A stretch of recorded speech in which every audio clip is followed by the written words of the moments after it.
Hello everyone. तो दोस्तों यहाँ पर आप देख सकते हो कि एयरपोर्ट अथॉरिटी ऑफ इंडिया की तरफ से यहाँ पर रिक्रूटमेंट की जा रही है, भर्ती की जा रही है। और ये जो भर्ती की जा रही है दोस्तों, ये जूनियर असिस्टेंट की भर्ती की जा रही है, सीनियर असिस्टेंट की भर्ती की जा रही है और जूनियर एग्जीक्यूटिव की भर्ती की जा रही है। यहाँ पर आप एडवर्टाइजमेंट नंबर भी देख सकते हैं। तो अगर आप इंटरेस्टेड हैं, यहाँ पर अप्लाई करना चाहते हैं जूनियर असिस्टेंट के लिए, सीनियर असिस्टेंट के लिए या फिर जूनियर एग्जीक्यूटिव के लिए, तो इसके लिए आपको यहाँ पर ऑनलाइन फॉर्म जो है वो सबमिट कराना होगा, जिसके लिए आपको इनकी वेबसाइट के ऊपर जाना पड़ेगा। जी, ये जो एयरपोर्ट अथॉरिटी ऑफ इंडिया है दोस्तों, इनकी वेबसाइट के ऊपर जाना पड़ेगा, जो कि है www.aai.aero।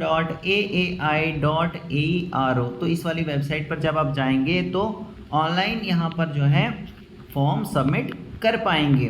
नीचे यहाँ पर फर्दर डिटेल्स दी गई है पोस्टों की, जैसे कि जूनियर असिस्टेंट ऑफिस की 9 वैकेंसी निकाली है इन्होंने, सीनियर असिस्टेंट अकाउंट्स की 9 वैकेंसी इन्होंने निकाली है, जूनियर एग्जीक्यूटिव कॉमन कैडरी की 237 वैकेंसी यहाँ पर इनकी तरफ से निकाली है, जो कि सबसे ज़्यादा इन्होंने रखी हैं। और इसी तरीके से जूनियर एग्जीक्यूटिव फाइनेंस की 66 वैकेंसी यहाँ पर रखी गई हैं, जूनियर एग्जीक्यूटिव फायर सर्विसेज के लिए 3 वैकेंसी रखी हैं और जूनियर एग्जीक्यूटिव लॉ की यहाँ पर 18 वैकेंसी यहाँ पर निकाली गई हैं, जिनको दोस्तों आगे फर्दर यहाँ पर डिवाइड किया गया है कैटेगरी वाइज।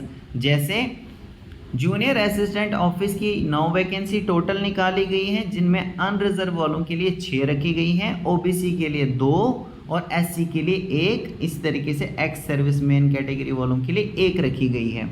इस तरीके से इन्होंने सभी ये जो पोस्टें हैं आगे कैटेगरी वाइज इनको डिवाइड किया गया है। तो आप देख लीजिए, आपकी जो भी कैटेगरी है आप अपनी कैटेगरी वाइज देख लीजिए कि आपकी कैटेगरी में कितनी पोस्टें यहाँ पर रखी गई हैं दोस्तों। अब थोड़ा सा नीचे स्क्रॉल करते हैं, क्वालिफिकेशन देख लेते हैं इन पोस्टों के लिए। तो यहाँ पर आप देख सकते हैं दोस्तों, क्वालिफिकेशन एंड एक्सपीरियंस, यानी कुछ ऐसी पोस्टें हैं जिसके लिए क्वालिफिकेशन के साथ साथ आपका एक्सपीरियंस भी मांगा है और किसी किसी में सिर्फ आपकी क्वालिफिकेशन इनको चाहिए होगी। जैसे जूनियर असिस्टेंट ऑफिस की अगर हम बात करें तो अगर आप ग्रेजुएट हैं तो अप्लाई कर सकते हैं। सीनियर असिस्टेंट अकाउंट्स की अगर हम बात करें तो ग्रेजुएट प्रेफरेबली बीकॉम होना चाहिए, 2 साल का आपके पास एक्सपीरियंस होना चाहिए। ये जो यहाँ पर फील्ड्स दी गई हैं, इन फील्ड्स में आपने काम किया होना चाहिए, यानी 2 साल का यहाँ पर एक्सपीरियंस मांगा है। इसी तरीके से जूनियर एग्जीक्यूटिव कॉमन कैडरी की जो इन्होंने सबसे ज़्यादा दोस्तों वैकेंसी निकाली है, इसके लिए कोई भी ग्रेजुएट जो है यहाँ पर अप्लाई कर सकता है। तो इसी तरीके से जिस भी पोस्ट के लिए आप अप्लाई करना चाहते हैं उसके आगे यहाँ पर क्वालिफिकेशन दी गई है दोस्तों। तो आप देख लीजिए कौन सी पोस्ट के लिए आप सूटेबल हैं और ऑनलाइन जो है अप्लाई कर लीजिए, ठीक है। अब थोड़ा सा नीचे होकर कुछ और दोस्तों इंपॉर्टेंट देख लेते हैं। जैसे कि दोस्तों जूनियर असिस्टेंट की पोस्ट के लिए मैक्सिमम 30 साल आपकी एज अगर आपकी है तो अप्लाई कर सकते हैं। सीनियर असिस्टेंट की पोस्ट के लिए मैक्सिमम 30 साल आपकी एज रखी गई है और जूनियर एग्जीक्यूटिव की पोस्ट के लिए 27 ईयर्स जो है मैक्सिमम यहाँ पर एज रखी गई है।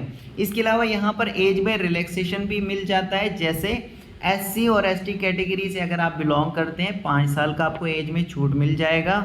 ओबीसी नॉन क्रीमी लेयर से आप आते हैं तो 3 साल की आपको एज में फर्दर जो है छूट मिल जाती है। इसी तरीके से पीडब्ल्यूडी कैंडिडेट्स के 10 साल का यहाँ पर एज में रिलैक्सेशन मिल जाता है। तो आप देख लीजिए दोस्तों, आप किसी भी कैटेगरी जो भी आपकी कैटेगरी यहाँ पर आप देख लीजिए, upper age limit is relaxable by 10 साल, यानी अगर आप यहाँ पर रेगुलर सर्विस में हैं एयरपोर्ट अथॉरिटी ऑफ इंडिया के तो आपको 10 साल तक आपको यहाँ पर एज में रिलैक्सेशन मिल जाता है। तो आप देख लीजिए दोस्तों, आपकी जो भी कैटेगरी है आपकी अपनी कैटेगरी वाइज देख लीजिए कि आपको कितना यहाँ पर रिलैक्सेशन जो है वो दिया गया है। अब हम थोड़ा सा नीचे स्क्रॉल होकर यहाँ पर देख सकते हैं दोस्तों कि जैसे मैंने आपको बताया दोस्तों कि इन पोस्टों के लिए आप ऑनलाइन आपको अप्लाई करना होगा। डेट ऑलरेडी स्टार्ट हो चुकी है 5 अगस्त 2023 से और जो लास्ट डेट यहाँ पर रहने वाली है इन पोस्टों के लिए वो रहने वाली है 4 सितंबर 2023, ठीक है। नीचे आप यहाँ पर देख सकते हो दोस्तों, अगर आप सेलेक्ट होते हैं तो आपकी सैलरी क्या रहेगी। जैसे जूनियर एग्जीक्यूटिव की पोस्ट के लिए आप सेलेक्ट होते हैं तो 40,000 रुपये से लेकर 1,40,000 रुपये तक आपकी सैलरी हो सकती है। सीनियर असिस्टेंट की पोस्ट के लिए अगर आप सेलेक्ट होते हैं तो 36,000 रुपये से लेकर 1,10,000 तक आपकी सैलरी हो सकती है। जूनियर असिस्टेंट की पोस्ट के लिए अगर आप सेलेक्ट होते हैं तो 31,000 रुपये से लेकर 92,000 तक आपकी सैलरी हो सकती है। इसके अलावा एडिशन में आपको कई सारे बेनिफिट्स दिए जाते हैं, जैसे डियरनेस अलाउंस आपको मिलता है, HRA वगैरह आपको मिलता है, मेडिकल बेनिफिट्स भी आपको दिए जाते हैं।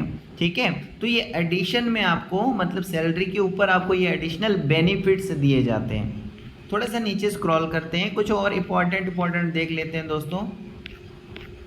ठीक है, थोड़ा सा और इम्पोर्टेंट देख लेते हैं। जैसे इन्होंने यहाँ पर फिर से बताया कि अगर आप इंटरेस्टेड हैं अप्लाई करने के लिए तो आपको इनकी वेबसाइट के ऊपर जाना पड़ेगा, जो कि www.aai.aero,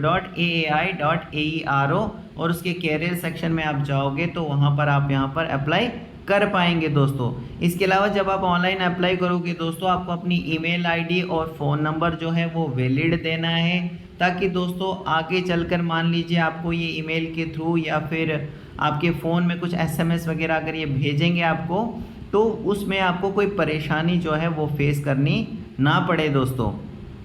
जैसे एडमिट कार्ड डाउनलोड करने के लिए ये आपको इन्फॉर्म करेंगे, ठीक है ना। तो इस तरीके से आप यहाँ पर वैलिड ईमेल आईडी ही डालिए दोस्तों। थोड़ा सा नीचे स्क्रॉल करते हैं। नीचे स्क्रॉल होने के बाद दोस्तों कुछ और इम्पोर्टेंट देख लेते हैं।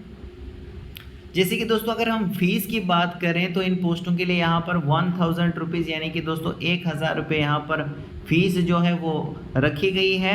और अगर आप SC ST PWD कैंडिडेट हैं दोस्तों, या फिर आपने 1 साल की अप्रेंटिस कंप्लीट की है एयरपोर्ट अथॉरिटी ऑफ इंडिया से, या फिर फीमेल कैंडिडेट आप हैं, तो आपके लिए कोई भी फीस नहीं रखी गई है।